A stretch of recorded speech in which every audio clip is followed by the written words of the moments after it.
देखो यार, सीधा मुद्दे की बात पर आते हैं।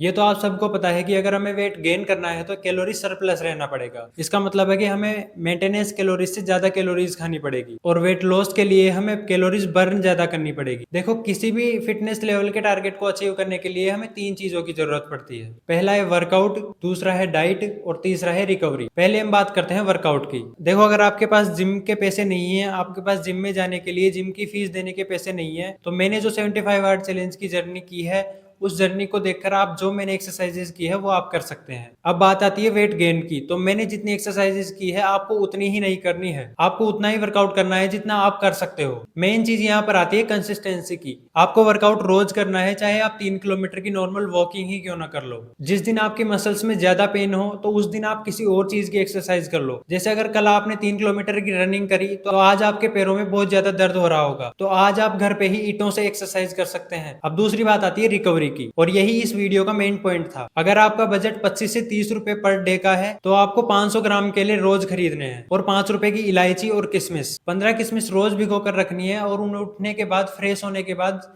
तुरंत खाना है, और फिर 2 केले खा के आपको वर्कआउट करना है। और अगर आपका बजट ज्यादा हो तो आप अपने ही नजदीकी ग्रोसरी शॉप से या फिर डीमार्ट से चने, मूंग और मूंगफली भी खरीद सकते हैं। उन्हें भिगोकर आप अपनी डाइट में ऐड कर सकते हैं अगर आपका बजट ज्यादा हो। इन्हें अपनी डाइट में ऐड करते टाइम आपको ये ध्यान रखना है कि इन्हें आपको स्प्राउट करके ही खाना है। अगर आप इन्हें स्प्राउट करके नहीं खाओगे तो आपको डाइजेशन संबंधित इशू हो सकते हैं, जैसे कॉन्स्टिपेशन वगैरह। और अगर आपको ये पता नहीं है कि स्प्राउट कैसे करते हैं तो 12 घंटे तक तो इनको भिगो कर रखना है, और फिर 24 घंटे के लिए जिस भी बर्तन में आपने भिगोया है उसमें से पानी निकाल कर उनको केवल ऐसे ही छोड़ देना है, किसी भी कागज से ढककर। आप जो 500 ग्राम केले खरीदोगे उनमें लगभग 4 से 5 पीस आते हैं। 2 पीस तो आप सुबह वर्कआउट करने से पहले खा लोगे और 2 पीस को आपको 2 या 3 बजे को दोपहर को खाना है। अब तीसरा पॉइंट आता है रिकवरी का। देखो, हमें हमेशा 7 या 8 घंटे की स्लीप तो हमेशा जरूरत होती है, तो आपको जब तक फ्रेश फील ना होने लग जाए तब तक आपको सोना है, लगभग 7 या 8 घंटे तक। और अगर आप जिम जाते हैं तो आपको एक रेस्ट डे भी जरूर रखना चाहिए, क्योंकि जिम में आप एक स्पेसिफिक मसल टारगेट करते हो तो उस पर ज्यादा हमें दबाव पड़ता है, तो हमारी बॉडी में पेन बहुत ज्यादा होता है। अगर आपने वीडियो यहाँ तक देख ली है और अगर आपको होम वर्कआउट के लिए एक रस्सी खरीदनी हो तो डिस्क्रिप्शन में मैंने लिंक दिया है, उस पर क्लिक करके आप खरीद सकते हैं।